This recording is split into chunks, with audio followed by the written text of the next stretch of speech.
Did you know an AI might have already decided what news you saw this morning and maybe even what you'll be offered for dinner tonight? It's way more pervasive than most people think. Seriously. And hey, if you want to support our deep dives into the tech that's actually shaping your world, please hit that subscribe button. It really helps. Yeah, it does. So today, we're plunging into these surprisingly common AI systems, the ones quietly influencing your everyday choices, your experiences, even your environment. And understanding this stuff really matters, right? Because it helps you become a more informed user of technology. You can kind of move past all the hype and see the real impact on your life. Exactly. It's about empowerment, really. Yeah, think of this deep dive as, I don't know, your personal behind-the-scenes tour of the AI you bump into every day, often without even realizing it's there. We're basically your guides, trying to shine a light on how these things work, but, without getting totally bogged down in complicated jargon. Right. No matter your technical background, we want to make this accessible and hopefully genuinely insightful for you. Okay, so let's dive right in. Example number 1, something you definitely interact with constantly. Recommendation engines. Ah, yes. The classics. You see them on YouTube suggesting the next video, Netflix lining up your next binge watch, Spotify queuing up songs, Amazon showing you stuff. Exactly. And their core mission, it's pretty simple on the surface. Predict what content or products you might like and suggest them. Keep you engaged, basically. Keep you on the platform. From their perspective, absolutely. It's about keeping you around. Right. And the engine behind this, it's AI, specifically a type called machine learning. Yeah. These systems are basically designed to spot patterns in what you've watched or listened to or bought before. And then they compare those patterns with, well, millions, maybe billions of data points from other users. What's really interesting there is the sheer scale of it all. This analysis is happening constantly, processing just vast amounts of data almost in real time. So like if I watch a bunch of space documentaries on YouTube, the AI notices that. Then it looks for other people who watch similar stuff, and maybe those people also really liked, say, a specific sci-fi movie. Oh. So it thinks, people who like this also like that, and boom, it suggests that movie to you. It's often using techniques like collaborative filtering, basically, finding virtual neighbors with similar tastes. Like getting a recommendation from a friend who gets your taste. Kind of, yeah. A friend with a really good memory and millions of other friends to compare notes with. Okay, so how does this actually impact you, the user? Well, obviously, these recommendations can shape what you discover. You might find a whole new music genre or a director you love. Which is great. Discovery is fantastic. But we also have to talk about filter bubbles. Yes. Yes. That's the other side of the coin. This raises a really important point about the diversity of what you're actually exposed to. Right. Because while recommendations are useful, they can also maybe inadvertently limit the range of stuff you see. Exactly. If you tend to click on news from one particular perspective, the algorithm learns that and might keep feeding you similar content. Making it less likely you'll stumble across different viewpoints. Yeah, potentially reinforcing your existing views. It's a bit like going to a restaurant where the waiter only ever suggests burgers because you ordered one once. You might miss out on some amazing pasta dishes. That's a good analogy. It's a difference between just, passively consuming what's served up versus actively seeking out new things. And sometimes it feels great when the algorithm gets you, offers exactly what you're in the mood for. Yeah. But have you ever had that slightly weird feeling where the recommendations are almost too accurate? Oh, yeah. Like it's reading your mind. Exactly. That feeling really underscores how powerful these pattern recognition systems are. They get incredibly good at predicting our preferences based on our, digital breadcrumbs. It's also a good reminder that these systems are always learning about us. Continuously. Always updating their model of you. Okay, let's move on to another area where AI is quietly doing its thing. Yeah. Your social media feeds. The scroll. Facebook, Instagram, TikTok. The posts you see aren't just chronological anymore, are they? There's AI deciding what gets top billing. Absolutely not chronological. From the platform's point of view, the main objective is maximizing your engagement, keeping your eyeballs on the app. The longer you stay, the more ads they can show you, or the more data they collect. Pretty much. And AI is the key tool for achieving that. It curates what you see by analyzing, everything. The posts themselves, who you interact with, what you like or comment on. And then it predicts what's most likely to make you pause, to react, to keep scrolling down. What's really fascinating here is just how personalized these feeds become. You and I could follow the exact same people, the same account. And see totally different stuff in our feeds. Totally different, because the AI is tailoring it specifically to what it thinks each of us wants based on our past behavior. It's like a custom edited newspaper just for you. And the impact on you, the user, can be pretty significant. It's essentially controlling your information diet, wouldn't you say? That's a good way to put it. You're seeing what the algorithm thinks will grab your attention, which isn't always the most balanced or comprehensive view of, well, anything.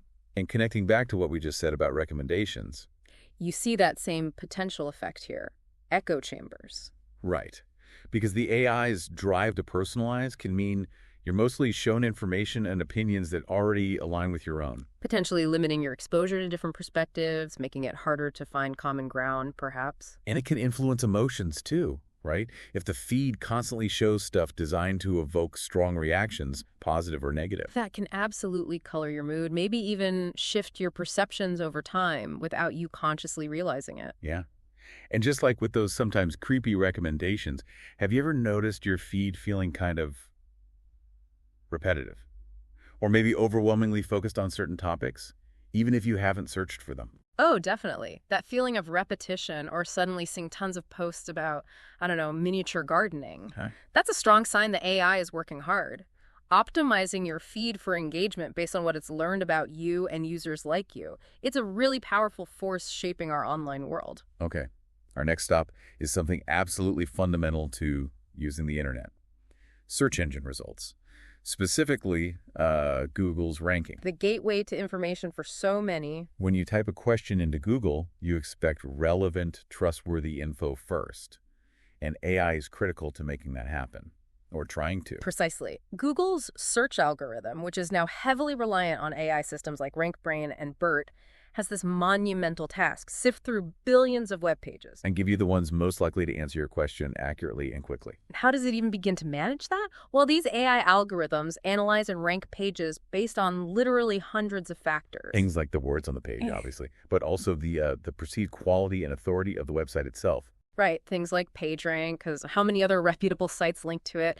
Think of those links as votes of confidence. And also how recently the info was updated, your location, your search history. It's complex. It's incredibly complex, and what's important to remember is that these algorithms are constantly being updated. Google is always tweaking them to try and deliver better results and, crucially, to fight spam and low-quality or misleading content. It's an ongoing battle. A huge ongoing battle. And the impact on you. Google essentially acts as a massive gatekeeper of information. No question. The stuff at the top of the results. That gets the vast majority of clicks. Information ranked lower down, even on page 1, might as well be invisible to most people. It's true. The drop-off in click-through rate is dramatic after the first few results. So have you ever wondered why some specific piece of information gets that top spot? Especially if it doesn't immediately seem like the most objective source. That's a crucial question to ask. The ranking isn't purely based on some objective truth meter. Many factors are at play, including how well a page is optimized for search engines' SEO. Right. So the most easily found information isn't automatically the best or only information out there. It pays to scroll down sometimes or try different search terms. Definitely.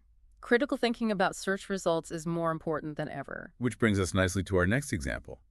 Spam filters and email sorting.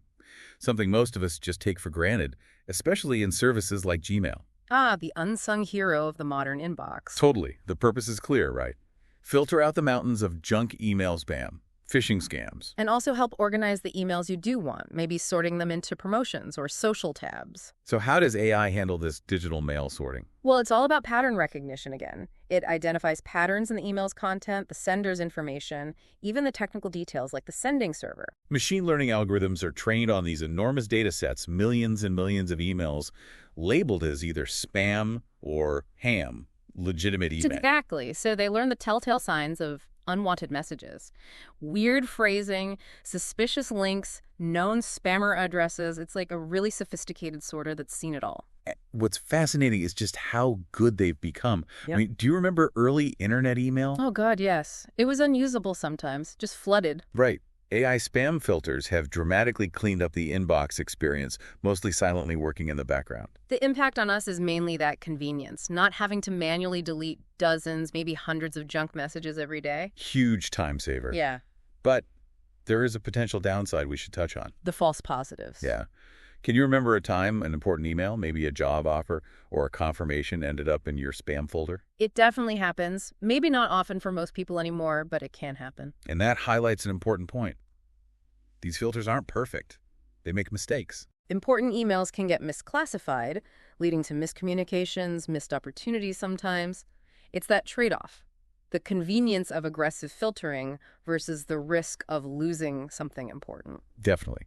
And usually it's just a minor annoyance finding it later, but it's a reminder that these AI systems are making judgments, and sometimes those judgments are wrong. Precisely. Even these seemingly simple AI tools have that degree of fallibility. They're probabilistic. Okay, our fifth example. Let's shift gears out of the purely digital and into the physical world. Navigation and traffic prediction. Think Google Maps, Waze. Apps that have become totally essential travel companions for so many of us. And they lean heavily on AI, right? To give us the best route, predict traffic jams. Absolutely. The fundamental goal is pretty straightforward. Get you from A to B as quickly and efficiently as possible. And how does the AI pull that off? It analyzes just a staggering amount of data. Real-time location data from countless other users currently on the road. That's a big one. Our phones anonymously reporting speed and location. Exactly. Plus, historical traffic patterns for that time of day and day of week, information about road closures, accidents, construction, even big events happening nearby. Machine learning algorithms then crunch all this constantly changing data to predict traffic flow and suggest the optimal route, often dynamically rerouting you if conditions change ahead. It's like tapping into a collective intelligence of drivers. What's really remarkable is the sheer scale and speed of it. The map is constantly updating based on what's happening right now. And the impact on us, it's huge. These apps haven't just helped us navigate, they've fundamentally changed driving behavior on a massive scale. They influence which routes thousands, maybe millions of people choose simultaneously. That can shift traffic patterns across entire cities. Think about rush hour. Waze might send a flood of cars down a side street that wasn't designed for that volume. Right. And we've become so reliant on them.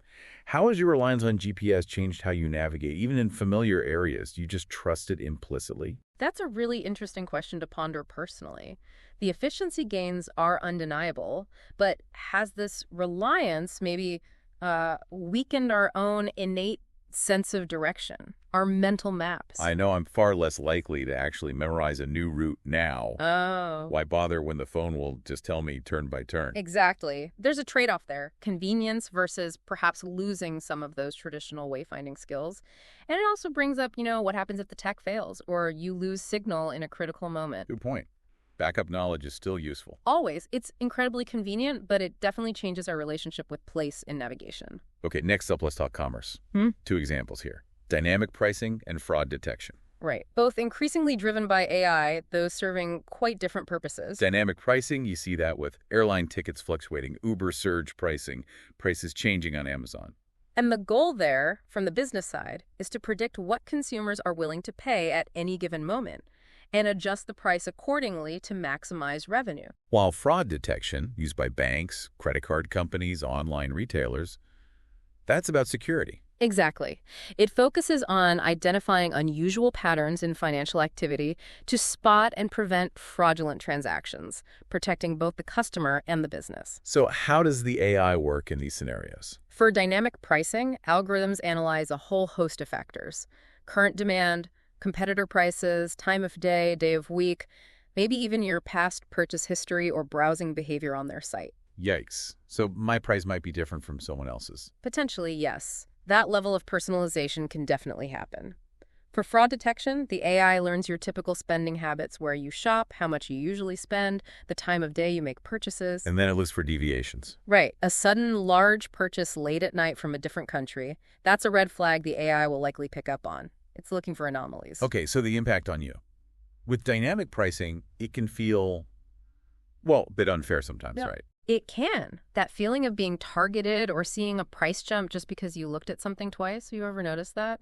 Gone back to check an airline ticket and the price is higher. Oh, absolutely. Classic dynamic pricing. And there's often a real lack of transparency about how these algorithms arrive at a specific price, which can be frustrating. But on the flip side, fraud detection, that impact is generally positive for us, isn't it? Generally, yes. It provides a really valuable layer of security. It protects your money, prevents headaches, dealing with unauthorized charges.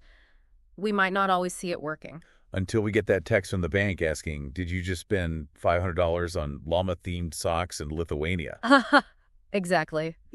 While we might grumble about Uber's surge pricing, we definitely appreciate that fraud alert saving us from a bigger problem. It's another case of AI working behind the scenes, often invisible until it directly affects us, for better or worse. Very much so.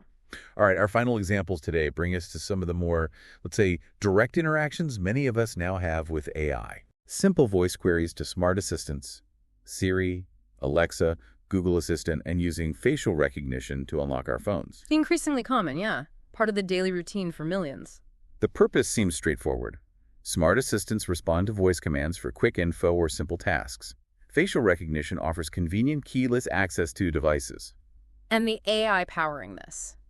For assistants, it's sophisticated voice recognition or natural language processing to understand what you're saying. Then it processes the request to find an answer or trigger an action. And facial recognition uses complex image recognition algorithms. It creates a map of your facial features. And compares it to the face it sees through the camera. What's interesting is how much better these technologies have gotten relatively quickly. True. Early voice assistants were pretty clumsy. And early facial recognition struggled with different lighting or glasses or beards. They've improved dramatically in recognizing variations. So the impact on us is this growing normalization, isn't it? Talking to our devices, unlocking things with our faces. It feels increasingly normal. It definitely offers convenience, hands-free information, quick access. But it also raises some interesting questions. How comfortable are you personally with having these AI systems so deeply integrated? The microphone's always listening for a wake word. The camera's analyzing your face. That's the crux of it for many people. With smart assistants, those voice recordings are often sent to the cloud, stored, potentially analyzed by humans to improve the system. And facial recognition requires storing your biometric data, a unique map of your face somewhere, usually on the device itself, but still. There are definitely valid questions around data privacy, security, potential misuse. As we get more comfortable with the convenience, we need to stay aware of these implications. Absolutely. It's that constant trade-off, isn't it? Ease of use versus potential privacy costs or security risks. Who has access to this data? How is it protected? How might it be used down the line? It's a conversation that's only going to become more important as these AI systems get even more capable and even more woven into the fabric of our lives. Okay, so as we kind of wrap up this deep dive, the big takeaway is pretty clear, I think. AI isn't some far-off future concept from the movies. Not at all. It's here, now, deeply embedded in the technology you use every single day, often in ways that are almost invisible until you start looking for them. Yeah, from the videos you watch to the news you read, the routes you drive, even the price you pay for things, AI is playing a role. So now that you have, hopefully, a clearer picture of some of these invisible AI systems operating around you, does it change how you'll interact with technology moving forward? It's something to think about, right? Understanding how these systems work, even at a basic level, is a crucial first step towards being a more informed, more empowered digital citizen. Thinking critically about the balance between convenience and potential consequences. Definitely. And maybe consider this. As these AI systems become even more sophisticated, even more interconnected, what are the longer-term societal implications? What ethical considerations really deserve more of our collective attention? That's a great question to leave people with. There's a lot more to unpack there. Absolutely. We'd love to hear your thoughts. Are there other examples of everyday AI you've noticed? Let us know down in the comments. Yeah, share your observations. And of course, if you found this deep dive insightful, please do subscribe and like the video. It helps us keep making these explorations into the tech that's shaping all of our lives. Thanks for joining us.